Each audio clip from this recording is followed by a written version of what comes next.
And it worked. Here we go. All right. This is good news. I guess all my screaming and cussing actually did something. Okay, I want everybody to meet our panelists for today's show on men and violence. Let me make sure I pronounce everyone's name correctly. Okay, we got Jennifer Whitacre,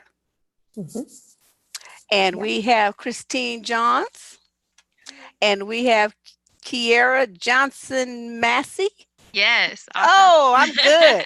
And then, of course, you guys already know me. So what we're going to be talking about today is the increasing amount of violence that women are experiencing, not just in the United States, but worldwide, at the hands of men once those men feel like they've been rejected. And this could be from a divorce, broken relationship, or even just street harassment. The women don't want to give the guy their number. They don't want to give him his name. They don't want to go out with them.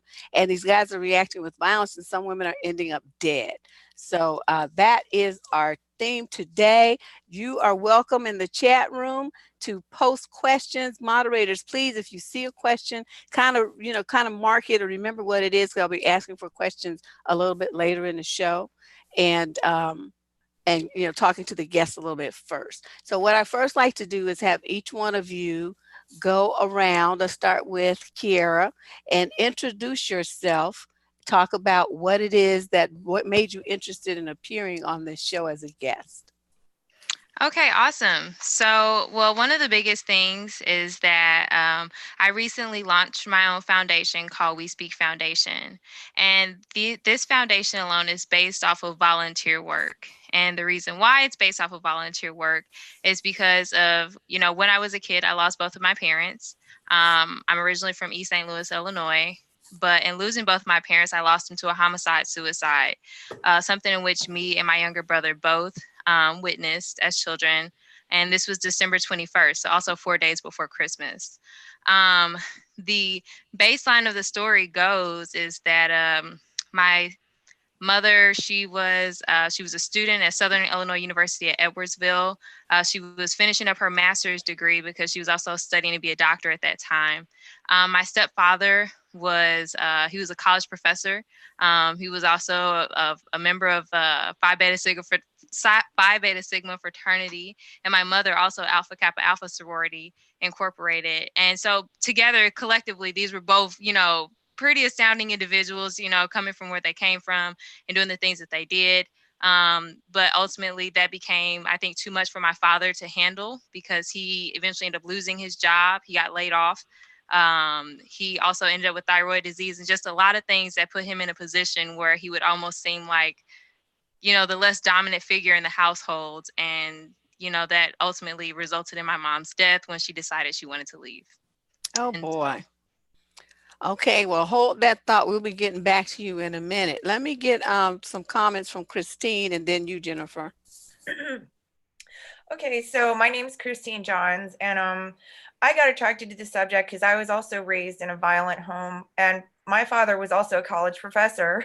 And, from what I've come to find out from studying on a lot of narcissism channels is that there's a very high amount of this narcissism in the collegiate community. And especially these professors were prone to be violent to their families and their spouses. So in a lot of cases, so it's pretty shocking to me. I thought mine was the only one, but I found out that there's a bunch of us. So my family was a mail order bride situation, and my father had gone to Europe specifically to find a woman that he could be dominant over who did not speak English and who was in a powerless situation. So that's the situation that I was born into. And I had to, like, as soon as I came into consciousness, I was told, like, your mom's from another country. She doesn't speak English. She's learning English at the same time as you. And then, of course, my father was very violent and controlling over us. So that's how I got interested in the subject. And then later on, I went to college at University of Maryland, and then I right away went to New York afterwards and became into the modeling and nightclub industry. So I received a lot of harassment from men. And and it continues to this day. I'm almost 50 years old, but I go to the store and the gym. I picked a really small town to move to after I left New York, and it just never stops. Like, I'm wondering if it's ever going to stop, because there are resources in my town that I can't even use, like certain stores, certain gyms, because the harassment is real. Like if somebody homes in on you and fixates on you and decides that you're going to allow them to get to know you and get into your space, they're not going to stop. And it can either be like hard harassment or soft harassment. And one day I sat down and calculated the total of the spaces that I could not use, and the miles that I had driven in my car to avoid these situations, and like just the amount of cost to my life that maybe a guy would not experience. It was just enormous. So I got interested in the topic again. Okay, thank you. And Jennifer, let's hear you, what you're going to contribute to this. Wow, these stories are like chilling. Yeah. Yeah. I also grew up in an abusive household. Both of my parents were abusive in very different ways. So it really created a distorted sense of normal. Our house was really chaotic growing up. My father was prone to angry outbursts, and my mother was incredibly passive aggressive. She would often make little biting comments under her breath that only you could hear. And over time, those little biting comments build up and build up and build up. And if I would speak up and say something back to her, then I got in trouble. I was the ass. Or she would do the same thing to my father. She would make these little comments over and over. And he would, manage himself as best he could. But every so often, every few weeks or every few months, there would be a blow up, and there would just be this massive, fight in the house. There were usually holes in the walls. I was always I was the youngest in the family, and I was the protector. So whenever the fights would break out, I would try to get in between them, and I would try to stop them, or I would jump on dad's back and, try to pull him off of mom. Meanwhile, my sister, who was 8 years older than me, would try to wrangle me out of the mix and go hide in the basement. All of these early childhood experiences created this really distorted sense of normal within me.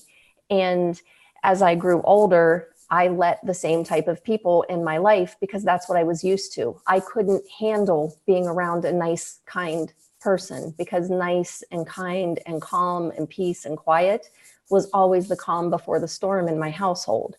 So I couldn't handle it. And I started becoming my mother. I started becoming the person who would pick the fights, because I learned in childhood that in order to get what I wanted, I had to get in trouble. I had to get smacked. I had to get paddled. I had to get yelled at or something before one of my parents felt remorse. And then they would coddle me. Then they would be nice to me and say they were sorry. The cycle of violence that we're all used to.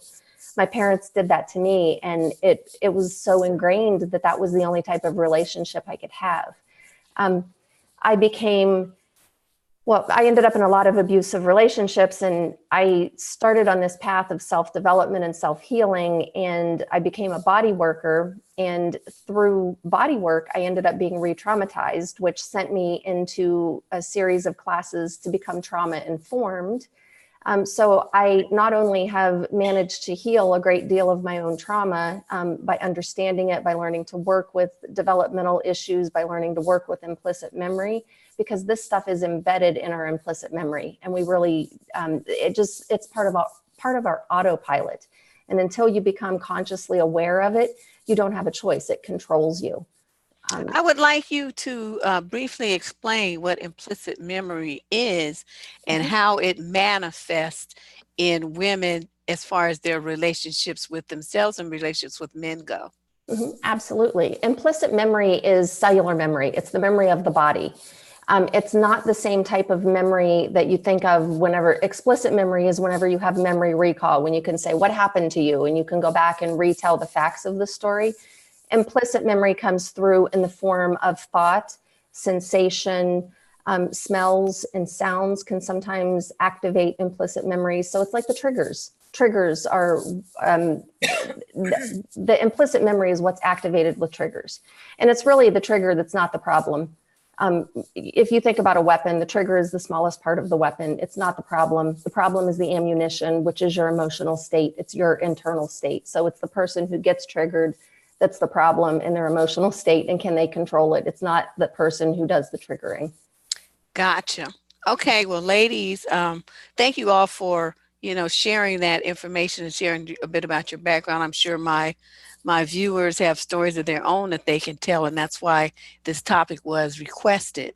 I've been kind of putting it off for several months because Yeah. I don't know, it just felt like something that I should have more people talking about than just myself.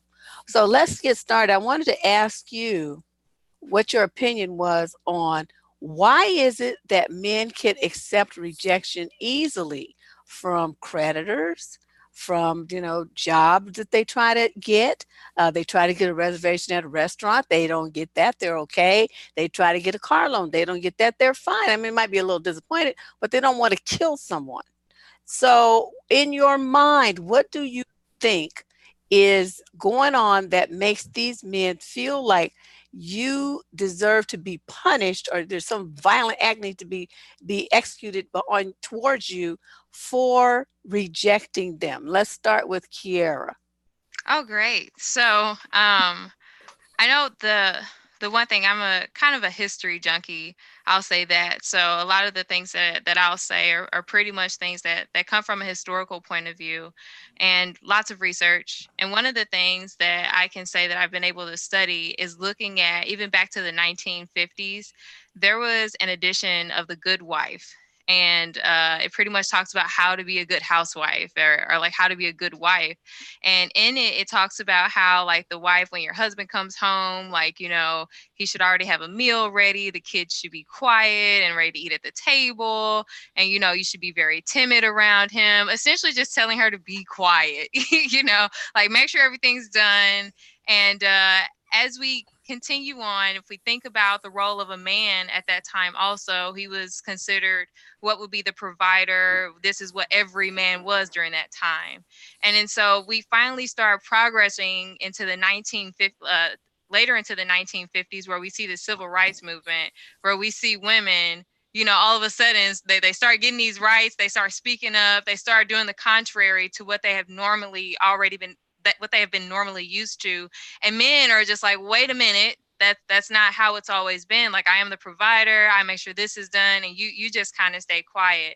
But I think that it's been a matter of women that are starting to now use that voice. And I kind of go back to what Jennifer was stating, like, when her dad kind of had enough was enough, and it was because she was saying something under her breath or something like that. And when you put that into perspective, we'd be better if we were quiet. But I think that because now that we're speaking out, we're a little bit louder, and we're projecting our voices. We're taking on the same jobs. We're taking on the same salaries. We're doing, I mean, we're the leading ones in a lot of, different forms of education now. And so that now that women have started to take the reins, I think that it's become a little difficult. I mean, if you think about the generation of children now, most of our parents were born in the 60s and 70s. Well, that, so a lot of men are still used to that same type of behavior. And, like I said, I think the baseline is just simply, it's a historical point of view. All right, Christine, what you got to say? All right. So for the past like almost 3 years, I've been studying a lot about narcissism. And I personally think that this country has a lot of narcissism due to the capitalism, the ultra capitalism here. And it's basically when you reject somebody who's narcissistic, you give them a narcissistic wound. And they could get rejected by these creditors and people like that, but that's not personal. And so when it comes down to a personal one-on-one level between a man and a woman, if you reject the wrong guy and he happens to have narcissistic personality disorder, now when a narcissist receives a narcissistic wound, they are on a mission. It is not something small that they can just brush off. You have now given them a deep wound. And so they're out to rectify the situation, either by neutralizing you or somehow winning you over, or just persisting in the situation long after they should have quit. So I feel like ultra capitalism promotes narcissism, and that's why we have such a problem with it in our culture today.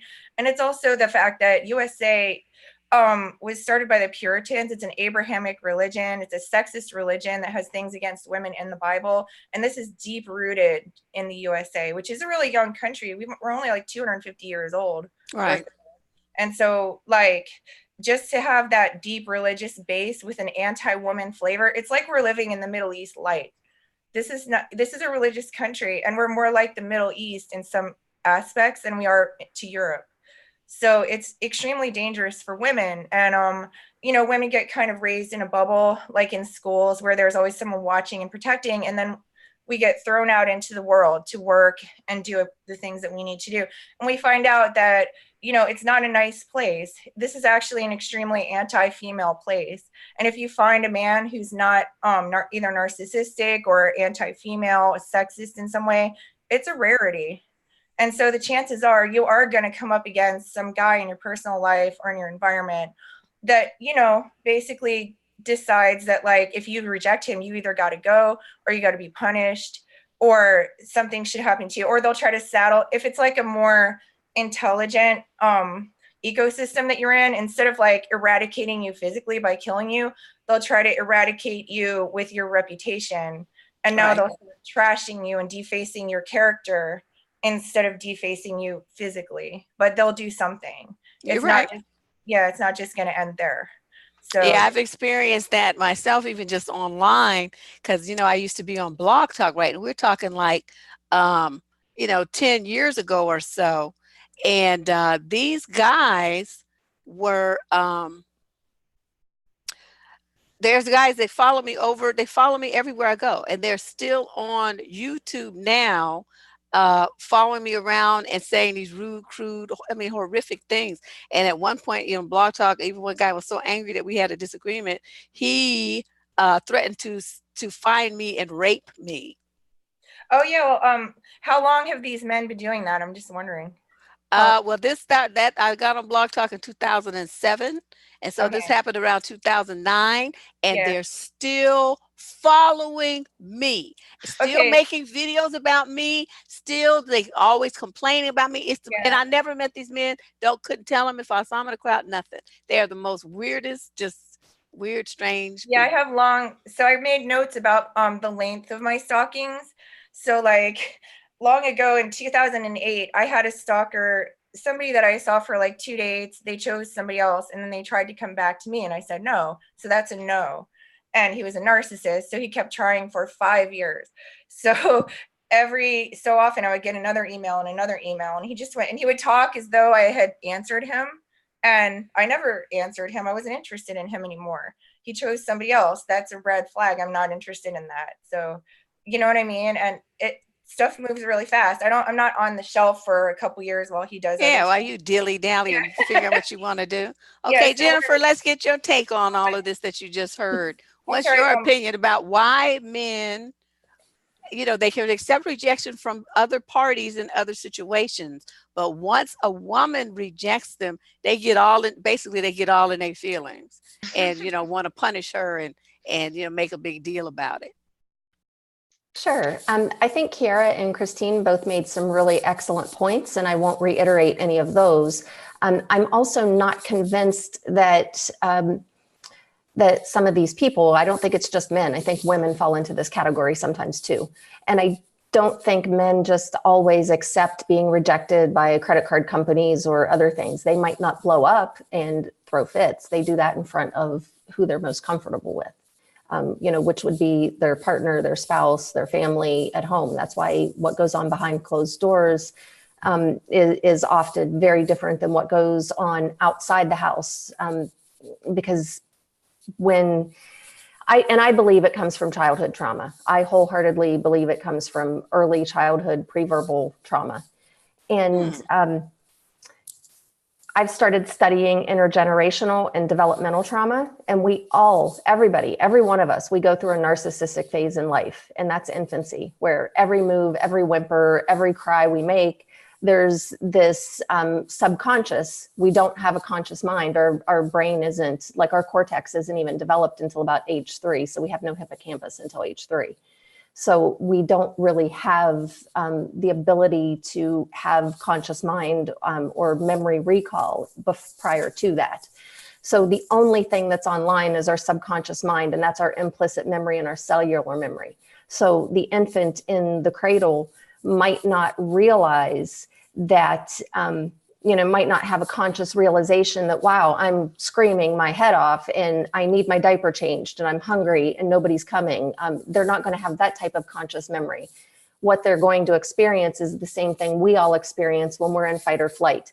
They're going to have their heart racing, their sweaty palms, their body's going to tense and constrict, and, they're going to be crying, and they're going to have all of the same symptoms of, fight or flight that we have as adults. Only their mind isn't online, and the subconscious mind learns very, very differently than the conscious mind does. And the larger the trauma and the more trauma there is, so the more neglect there is, the more the parents ignore that baby, the more the parents send the baby off to the babysitter while they go to work.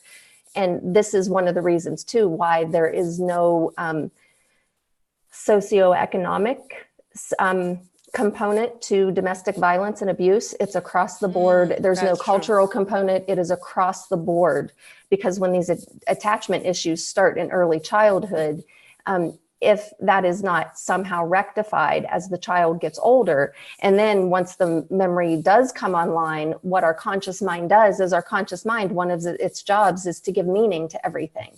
So as the baby grows, if this neglect continues to happen into childhood and into the teenage years and into adulthood or early adulthood, then the child's going to come up with all these meanings. I'm not lovable. I'm worthless. I'm not good enough. So we start to overcompensate, because we have to have attachment to our parents or we won't survive infancy. It's hardwired into our instinct. It's not a conscious choice.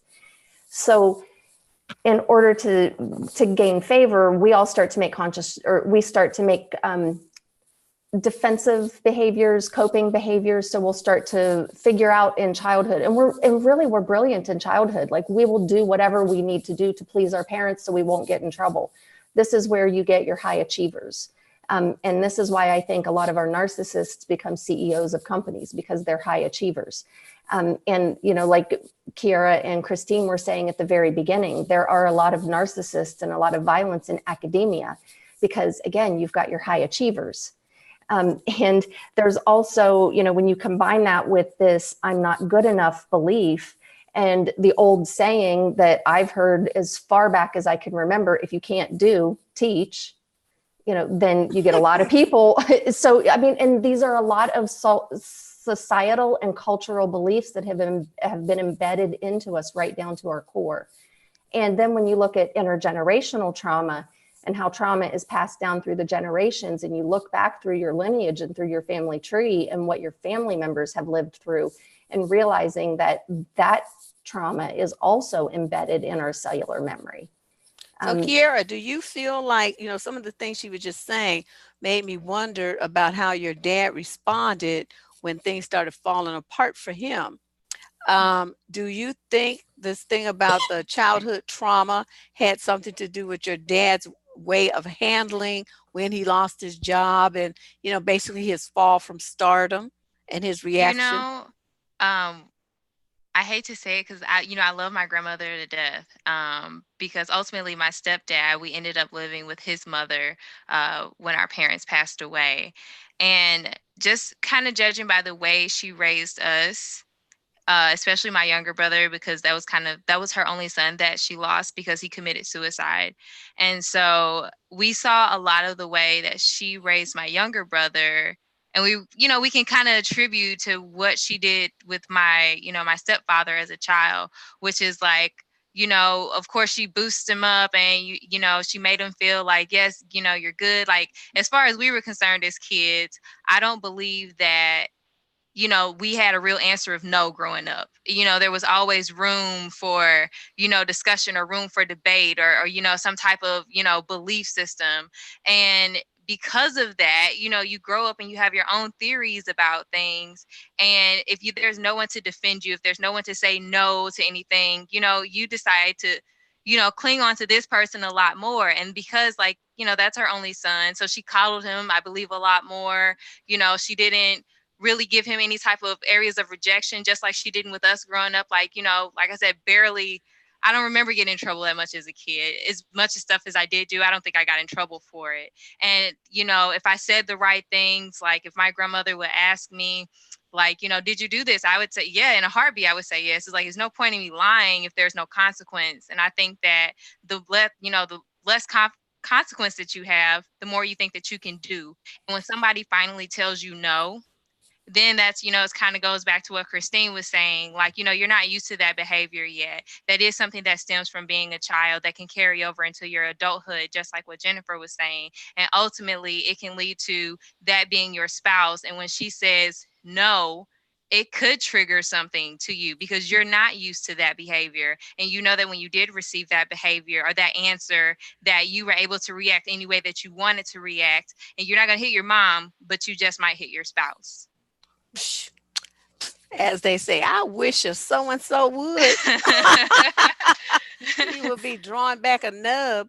That's, this really is really interesting. Now, I want to pose this question. Do you guys keep up with Jordan Peterson?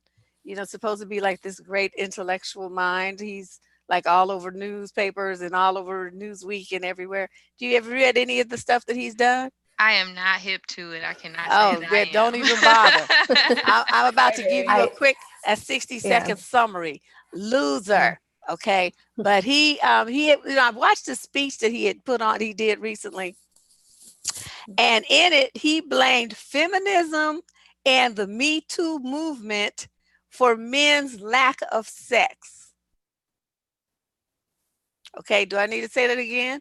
Feminism and the Me Too movement are what this fool and millions of men hang on to his every word like he is Jesus Christ himself. He blames those two things for men's lack of sex. So I wanted to get your thoughts on that. What do you think that concept and that belief amongst men is how's that going to play out? Let's start with you, Jennifer. I have watched one video of Jordan Peterson and I just can't. Because I sat and watched an interview with him. I don't even know what to say to that. To me, that is, it doesn't make logical sense. It's a ridiculous conclusion in my mind. And I didn't see the talk, so I don't quite know where he was coming from. What I did see with the interview that I watched of Jordan Peterson, it was like an hour and 45 minutes. And it took me 3 days, but I watched the whole thing because I wanted to. And what I realized by watching that video is it seems to me that Jordan Peterson has an inability to see the world from anybody's perspective other than his own. And that's a big problem that we have in Western society right now. Everybody's looking at the world through their own little, lens with their blinders on, and they're not willing to step out of their own experience to realize that other people might have other experiences that are vastly different from our own. That's narcissism. And Narcissism. And that's where, black and white thinking comes from trauma and attachment issues. And when I say trauma, I do want to say I'm not talking about an actual event, like a shock trauma event. I'm talking about what happens inside of us as a result of what happens to us. So it's the imprint that's left on the nervous system, and there doesn't have to be oftentimes there doesn't have to be abuse for that imprint to be left. It can be a vast difference in understanding between the child's experience and the adult's experience in a situation. So when that happens in childhood and there's trauma imprinted on the nervous system, black and white thinking often comes out of that, where people lose the ability to see all the different shades of gray in between and all of the different possibilities. And we're seeing a lot of that in our country right now.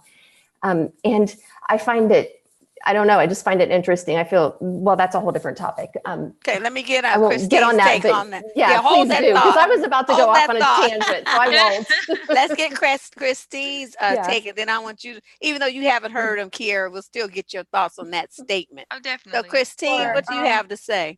I started out really liking Jordan Peterson because he had a lot of thoughts on compelled speech that I agreed with.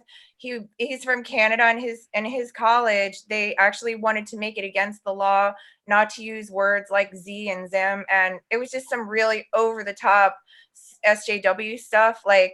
and here in New York, we have SJWs, which are social justice warriors, and they can be so over the top that they also lose the meaning and content of what they were trying to accomplish, which is help people.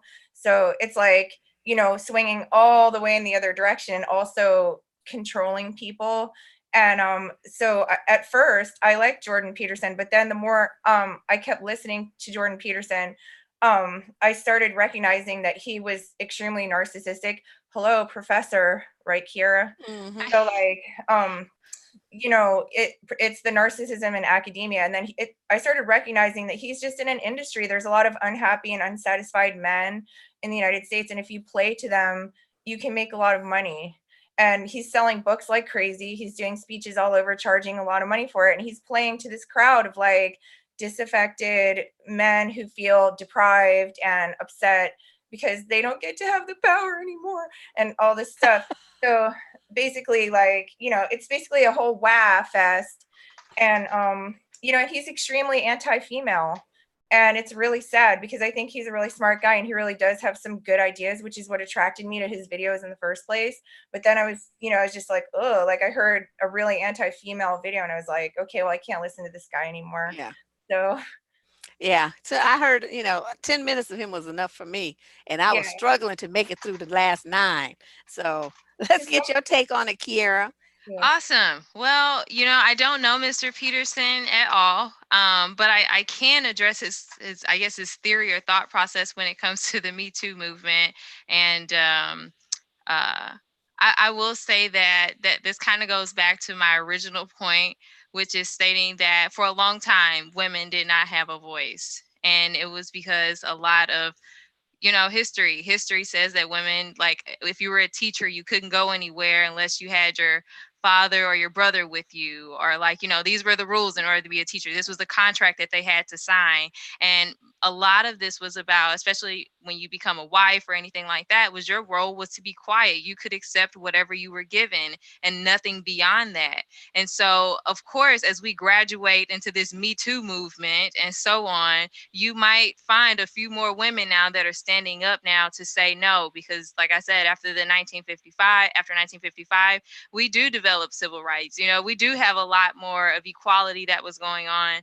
And because of that, we have women now that can stand up and say no to sex. No, I don't like you. No, I don't want to date you, and are ready to deal with the consequences because we now have rights to protect them. And so, when we think about it from that aspect and we think about what Mr. Peterson said, he might be valid in his point. Well, I think that these guys need to look within, because if no woman, now out of all these millions of women, don't want you, the problem is you. It's not them. The only thing that's in common with all these different women is you, my brother. It's you. You're ugly. You're out of shape. Your breath stinks. You dress funny. There's something wrong with you that turns women off. And, so he's not looking at that. He's looking, trying to shift the full responsibility for these men that look like trolls and are broke and smelly, getting, why they don't have a woman. He's trying to shift it and make it women's responsibility. And I'm not having it. It's like, no, you don't have a woman because you don't measure up. You're just a loser. What you want from me? That is very honest. This is very, very honest. I'm just, that's what I'm saying. That's what I do. That's where I'm coming there's from. that voice we were talking about, that we can say what we want to say now. And if that's one of them, you look like a troll and you don't smell good. Me too. So. Exactly. So Christine, what do you think are some of the warning flags that you have noticed that guys, that you're going out with a guy or you just met him or something? Are there some certain red flags that you notice that warn that this guy is going to be a problem if he doesn't get what he wants from you? I'm going to ask each of you that same question. So start thinking about that. Yeah. Well, I was raised in such a violent household that it just took me a really long time, even though I was educated about domestic abuse. It took me a really long time to pick up on red flags. And I did let a bunch of these types of guys into my life, unfortunately, in my 20s and 30s. And it would, thinking back, I recognize red flags that nowadays I would just be like, nope, you're out of here. And I have actually tossed people because of it. but I guess like being really controlling, isolating, like all of a sudden I would just feel like, wait a minute, how come I used to have a whole group of friends and now I only have him? And now our only entertainment is to go out to a restaurant. I used to hang out with a whole bunch of group of people and have amazing experiences, and now I'm sitting here at a restaurant like looking at this dude night after night after night, or at home. That's, you know, when you're just getting into his world where he now controls everything. And also I would not move in anybody else's apartment. I moved into somebody's apartment and then they got abusive because I was in New York, and it was really hard. Like in New York, it was especially hard to move because the prices of apartments just kept going up and up and up. And then after 9/11, I was kind of trapped in an apartment, and that's when the abuse started. So like before 9/11, because after 9/11, it was even harder to make money. Like people weren't going out as they used to. A lot of economies got disrupted, like the one that I was working in, which is the nightclub and bar industry. And, you know, I wasn't making the money that I used to. So now it wouldn't be easy for me to hop to another one. So that's when the abuse, the hitting, hair pulling, name calling, and suddenly like the discard and devalue phase. So most narcissists have a phase where they build you up. And then once they have you on that pedestal, they love to take the pedestal away and put you into discard and devalue. So yeah, I know. So, but whenever, like, if they recognize a life event that's going to make it so that it's harder for you to get away, like 9/11, or just anything that happens to you, maybe it could be a pregnancy or loss of a job or something that clips your wings a little bit. So now you have to depend on them. That's when the abuse comes out. So for me, it was 9/11, but it could be something else. For my mom, it was getting pregnant. And I've heard a lot of other women say that too. Like, yeah, you know, a pregnancy will now bring on, instead of treating her well, it now brings on a barrage of abuse. oh, that's so common, it's not even funny. So yeah. Women who never got treated poorly before, once they become pregnant, the guy just acts a fool. So let me see, Yeah. Jennifer, what do you have to say? What do any red flags that you can warn people about that might give them a clue that a guy is, you know, a power monger and a control freak? Yeah, one of the clues, there's a term that has started going around. It's called love bombing. So it's that like instant falling in love, and you know, it's like you just can't be separated, and you just met 2 weeks ago and you're ready to get married, and that's a huge red flag. If somebody is just overly flattering at the very beginning and that's all they can do is flatter you and fawn over you, that's a really huge red flag. Like, where's the getting to know me part? If there's no getting to know me, if there are no questions, I'll look at their body language. I've studied at the Body Language Institute, so I'm a certified instructor in body language and statement analysis. So I'll listen to their words, what they say, and I'll pay attention to their body language whenever, you know, I meet somebody or kind of early on in the relationship. So what would tell you, looking at him, that and watch, say you met somebody, I don't know, there's a networking event, that's what I tend to go to. And so there's a networking event and it's, you know, at this hall or club or whatever. And so you're talking to this guy, what body language would tell you that this is a dangerous person? Well, initially it depends on the person. So at the very beginning, like when I first meet somebody, I would ask some really just basic baseline questions, like, you know, tell me your name, what do you do? Just things where, you know, why would you lie about that? Right. You know, especially if you're at a networking event or something like that, because that's why you're there, is to meet people and network. And so asking some basic questions, and then just getting a feel for their baseline of behavior and how they speak, and then noticing when they deviate from their baseline. So when anybody deviates from their normal baseline behavior. And the thing is, because I've studied with both interrogators and I also study trauma, the body language of somebody who's traumatized and somebody who's lying is almost identical in many, many cases. So it's not about pretending that you can read somebody's mind. It's about asking the right questions to figure out, are they traumatized and suppressing or repressing information? Because a lot of times when people are traumatized, they don't know what the heck they're feeling. Or are they lying and suppressing information and consciously trying to hide something or manipulate you in some way? So it's about asking the right questions and then learning somebody's baseline behavior and when they deviate from their own baseline. Okay, well, Kyerra, what do you have to say? You're a little younger than the rest of us. So Hey, what you know. what kind of things would you say for your age group might be red flags that you've noticed? Oh my goodness, I can give you a great example. I'm actually divorced, Oh, are and you? yeah, yeah. So I'm not too far behind the spectrum. But I will say that for a very long time, because of what I had saw or the things that I had seen in my stepfather, were the very things that I tried to avoid going into my future. So I was very, as far as I was concerned, career driven, and like just wanted to be the best that, like, that I could be, and try to fulfill everything that I thought that my mom would have wanted.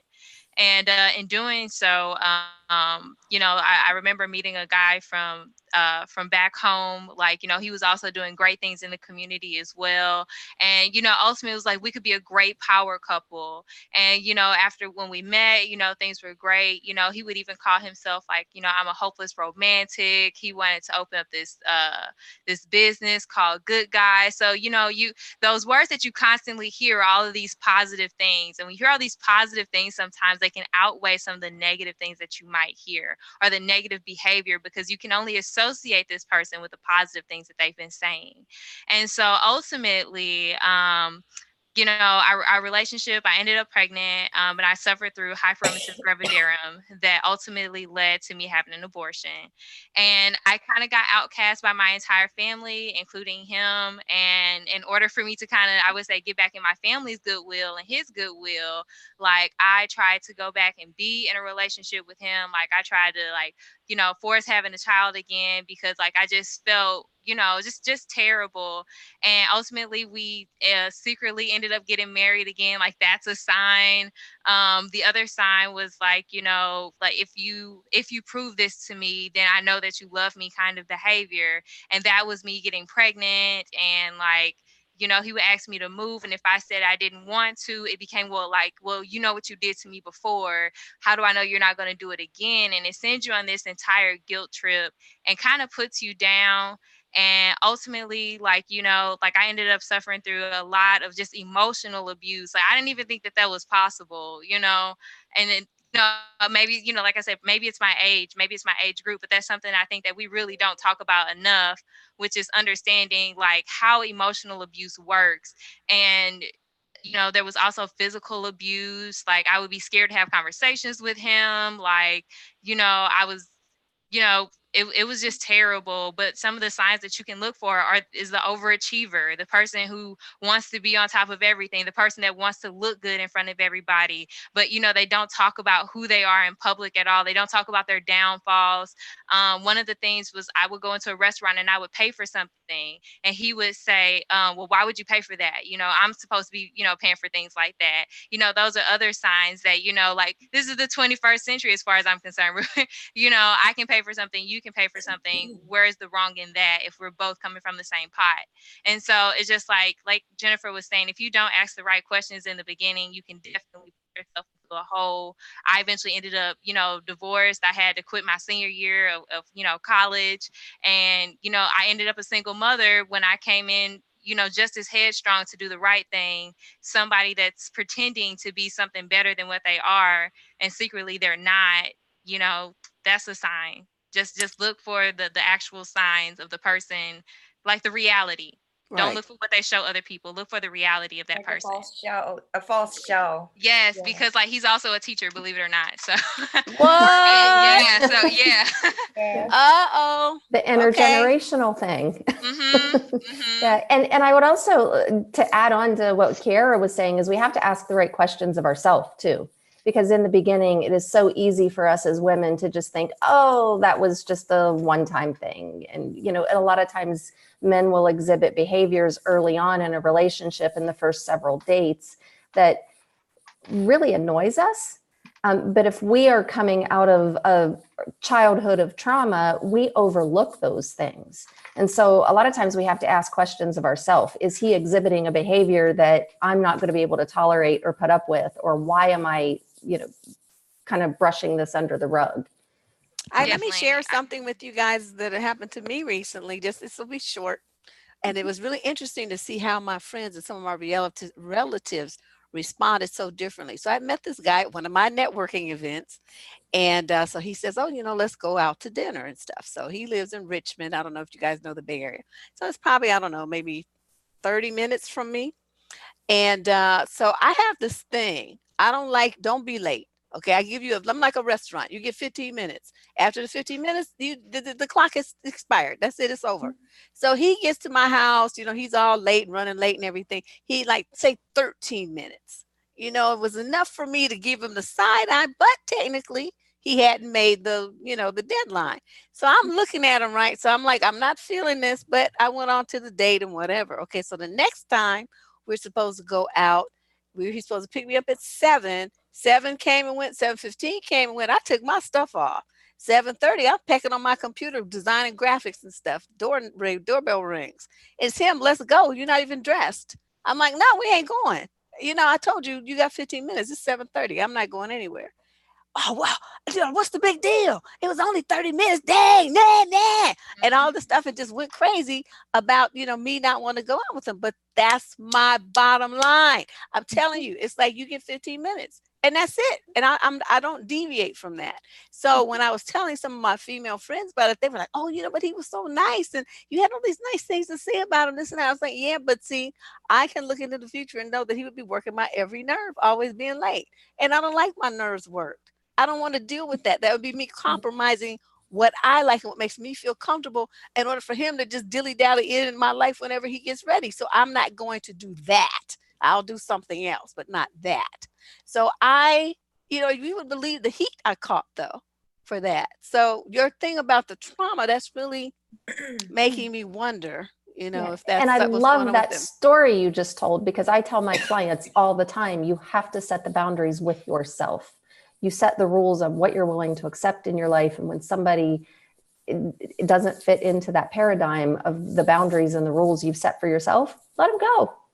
There doesn't have to be emotion or feeling attached to it. It's nobody else's choice but yours. It's your choice who you date. It's not your friends' choices. Why would they give you crap about it? Ooh, honey, I caught so much heat. It's like, ooh.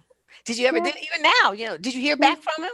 It's like, he sent a text. What happened? Did you guys gonna go out? Nope. I ignored it like it never came. Well, then it's like you go out with them then. Tell them to go out with them and put up with the lateness.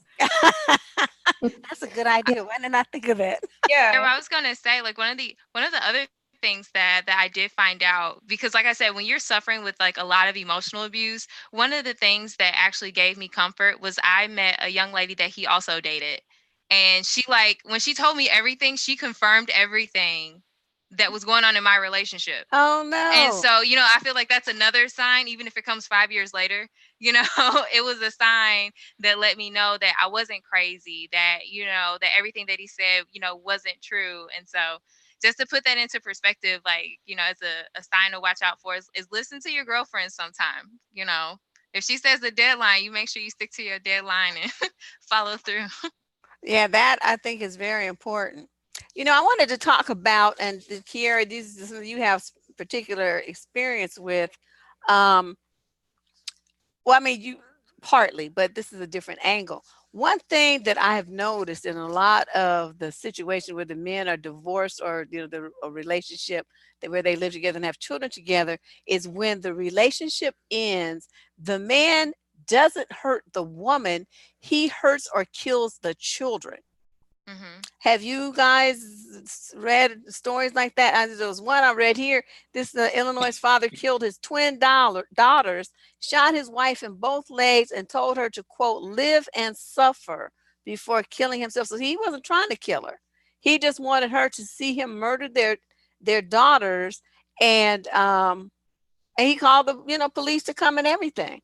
And the little girls, were found dead, and he did that to make her suffer. I heard of the story where a guy threw a baby out of a car to make the woman suffer. I mean, so many of these cases, and I wanted to get your take on what is going on with men like that. It's not the murder-suicide of the spouse, but it's still a murder-suicide, just different. What do you think, Kyerra? Well, honestly, I will say that, it might not have been him killing us, but like my mother, like I told you, my mother is one of 10 children. She's the youngest, My family they grew up in Mississippi and migrated to East St. Louis. And so of all of my grandmother's children, my mom was the one who was becoming a doctor. My mom was the one who was in a sorority. My mom was the one who was married and she was taking care of her children like she was the responsible person. And so when she meets this other guy, he not only does he see her passion for the things that she wants to be, but he also realizes he cannot stop her from being who she wants to be. And so a lot of the times, as much as I want to make you suffer, I want to stop you because I have no other way to control you. And like your kids aren't the problem. You know, in this particular situation, you're the problem, and I want you gone because you are making my life miserable. As far as the kids are concerned, they love me, you know, and I love the kids, but I don't like you. But when it comes to, you know, like us, we're gonna suffer forever, you know, because you know we lost our parents. Right. That's it for us. That's all that we knew, and we saw everything that happened. So we are internally scarred. We forever have to question any man or woman that comes into our lives. What are their motives? What do they want with us? So it's just like in essence, you know, he did create a level of suffrage. You know, he wanted to show that he was in control, and he did because he took our mother's life from us. And right in front of you. That's the part that kills me. Right. They always want to do it right in front of the kids. And I don't understand that mentality. I don't get that. Okay, let me see. What do you have to say, Christine? Well, I just think that when somebody has a personality disorder, which is cluster B, which consists of the narcissism, antisocial, histrionic, and borderline, often they don't perceive other people as real. So they perceive life as kind of like a game. It's like a gamification, and whoever gets the most stuff wins. And they don't get emotionally attached to other people. So you know, they can put on a big display of love, but it's just to have that partner. It's not because they actually love you. So to kill the children, they're basically winning the game. They know that, like, you know, maybe they felt powerless, but now they're going to they're going to hurt the spouse really bad by killing the children. And they can do that because they're not attached to the children. They just see them as dolls. So like that Chris Watts guy, but he also killed the wife at the same time. But Chris Watts murdered his wife and 2 kids. And like it was the worst way possible. He smothered the kids and I guess strangled the wife or whatever, but he could do that. And he was sitting in court just talking about it like it was, you know, just another thing he did that day. And that is how they are. And it's a really bad personality disorder. And they're very, very dangerous people to be around because they could easily grab a baby and throw it out the window and then just go on and have lunch and then go to work, which is what Chris Watts did. Basically, he went and stuffed his kids into oil drums, buried them in the desert, and then went to work and was walking around doing stuff at work normally. So that is the deformity that they have of being cluster B. So that's why it's so important to filter these people out and don't have children with them, don't date them, and don't even talk to them. So I hate it because I love my kid, but it's just like that's so honest because then you end up with a situation with another person, that same emotional abuser for the rest of that kid's life. Yeah. Right. And Jennifer, what do you have to say? Well, when it comes to anger and rage, anger, rage, fury, those are all defense mechanisms to mask pain. And the bigger the anger, the bigger the rage, or the bigger the fury, the more internal pain and the more internal suffering the person is experiencing. And a lot of times whenever it gets to somebody who is that pathological that they physically hurt or kill other people as a means of revenge, they've probably over-identified with some aspect of their personality because people compartmentalize. And that's another red flag. If somebody tells you they compartmentalize, that's a red flag. So if people compartmentalize, then they can over-identify with one aspect of their personality and completely ignore that they might have compassion, empathy, or kindness, or love or care for other people buried somewhere inside of them, and they over-identify with the anger and the rage and the fury. And again, that comes from layering and layering of trauma, probably goes back as far as, as long as they've been alive or as long as they've existed. Do you ladies feel like there's anything that we can say that would wake other men up into this reality of how men actually perceive and treat women, because it really seems like men just hate women. I mean, that's my own assessment. The majority of men worldwide just really don't like women, just don't like us. Their behavior, the way they talk to us, the way they treat us, the murders, the assaults, the child molestations, all the different types of abuses, financial, mental, emotional, physical, and you start putting it all together. That's not how you treat somebody that you like, that you respect, that you know, find pleasing and want to be around. That's just not part of that dynamic. So we're looking for somebody in the audience wants to know, is there something that they can say that, or, maybe some kind of like elevator phrase to men to break the new, to get them to be aware of this reality that women are facing? Well, Deborah, I've tried. I mean, like I watched your video on how many missing women are there per year. There's a lot. Aren't there like 1 million missing women in this country? Yeah. At this point, well, it's missing people, period. But if you just talk about, there are different breakdowns by women and there are different breakdowns by race.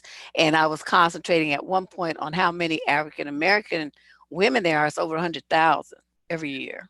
100,000 a year of just African American. That's not even including all women that just right. They find their cars, they find the car abandoned and the woman gone, and they never hear from her again. And it happens all the time. And so this is the type of thing that I try to tell guys when they try to perceive like what it's like to be a female, and why we're so nervous all the time, and why we have to practice awareness on the streets and all this stuff. And I'm like, yeah, there women go missing every single day. And not only that, like all the abuse that happens, how often is a woman abused? Like once every 9 seconds or something crazy. So, but some want to listen and some just don't. If they already have it in their mind that like we're entitled and we're this and we're that, like you're not going to get through to them. So, but these are the types of things that I try to tell them, and it depends on their reaction. Like also the video walking in New York. I don't know if you saw that video. Yeah, I did. And she was abused every block like 10 times. That's happened to me thousands of times. I lived in New York for 19 years, and her reality in that video was my reality every single day. But it got easier with the invention of the cell phone. There were some game changers that happened. Like first it was the cell phone, because now you could take their picture and report them and call 911. Like it used to be you had to make it to a payphone to call 911, but now you have this. So it's like a magic wand. Like when I point it, jerks just leave the building. Like jerk repellent. Yeah, it is. And it was a game changer. And then also social media, because I actually categorized the different types of abusers there were before I went on the show. And one of the main types was the so-called friend who is hovering as a vulture, waiting for an opportunity to swoop in and try to get sex. So I had a bunch of those. And after I was able to post my opinion about them on social media, which was MySpace, my first social media experience, they also cleared the building. But for a while I had the abusers on the street. I had the hovering so-called vulture friends that were but you can tell it's a different type of energy, and they're waiting to swoop in to try to get sex. And so one guy who was a lawyer, way too old for me and not in my league at all, and I would never date him, but he told me that the reason why he was harassing me is because like a woman is like a diamond, and if you hit it in just the right way, it's going to crack. So basically, they can go around and they wait for you to either be sad or have a breakup with someone else or something, so that they can hit you in just the right way and you will crack and then give them sex, even though they're gross. So that's why he told me that he was hovering. And it was in response to my MySpace post about stop hitting on me. And if you're hovering around as a friend, don't hover around. But it was like my life was just seriously one huge incident of abuse when I lived in New York. And it was so crazy. I was like, my whole phone message machine would be nothing but like trolls that were trying to have sex with me that I wasn't interested in. Then I would go outside and get abused some more. And so this is what I try to tell men about, that, what the quality of my life actually was. One of my friends was a model. She was gorgeous. She was from St. Thomas. And she basically had to call a cab to come to her door, and she would run from her door to the cab and then go to the store and then get in the cab, get back in the to her building, and then run back in the door. And that's what she had to do every single day. That was her life, because these men harassed her so bad wherever she walked. You know what I mean? Like, she was like tall, gorgeous. She looked kind of like Amber Rose. She was like a very early version of Amber Rose, only like very thin, and she couldn't have a life. And you know, we talked about it many times. Like, if you're an attractive woman and you lived in that situation, your life was nothing but a series of abuse. Kyerra, what do you have any thoughts on this? I On do. what? I do. And it took me, my son is 6 years old right now. And so the picture behind me was drawn by Mr. Michael Corleone. And it's actually a picture of me and my current boyfriend. And he really is a great guy. But what happens is people don't do what they used to do, which is stop hooking up and talk to people for some time and get to know them. I feel like, we look at people's Facebook, we look at people's Instagram, and we can be like, oh, he's cute, or, so and so, and all these attributes. But one of the biggest things is getting to know somebody first. I think we talked for almost a year just by phone. Like, he lived in Atlanta and I was in Missouri. And so it gave us enough time to be able to communicate. And when I finally met him, I said, listen, I'm going to switch up the game. I'm going to be completely different this time, and I'm going to set the standard for who I am. So I didn't wear any makeup. I came in with my braids. I had on a hoodie and sweatpants. I had on my tennis shoes. I took him to a track and field meet, and it was just like, after that, we went to have dinner. And when I think, I was like, okay, well, we have to pray. Well, when I got done praying, he was still praying. So it was like, okay, well, we can go to date 2 now, because these are all of the things, you know what I'm saying, that fit the category. But if you don't have anybody that's willing to support, like, know you, support who you are, and walk with you along your journey, that's not the person for you. That's not the person you should be looking for. It might not be the cute, mine is a cute one though, but it might not be the cute guy. It might not be the most attractive guy, but you want somebody, if you're really in it for companionship, you want somebody that's really there to just love who you are, and then intertwine those things. So if he comes off like he's narcissistic, like he wants to talk about himself all day, he doesn't give you any praise, very demanding.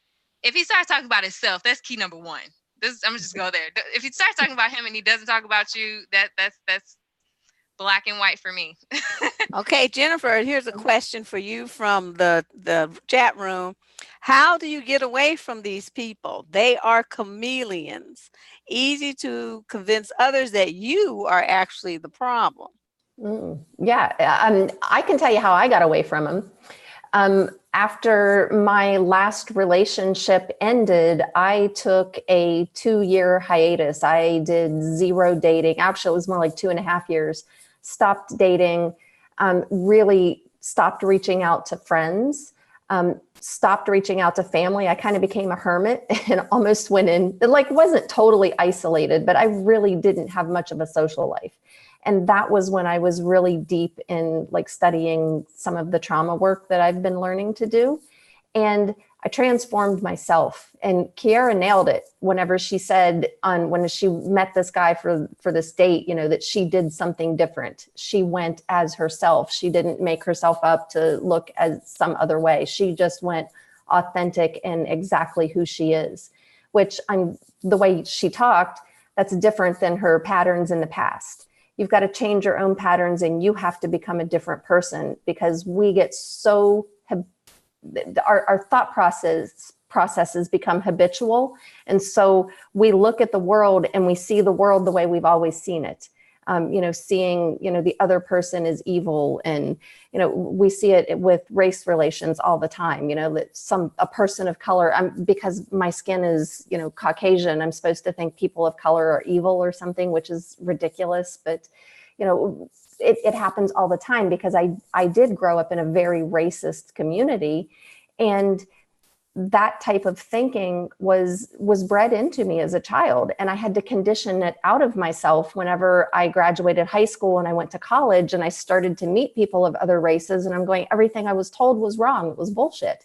So it's the experience, and the experience of something new and something different, and being open to a new experience will change.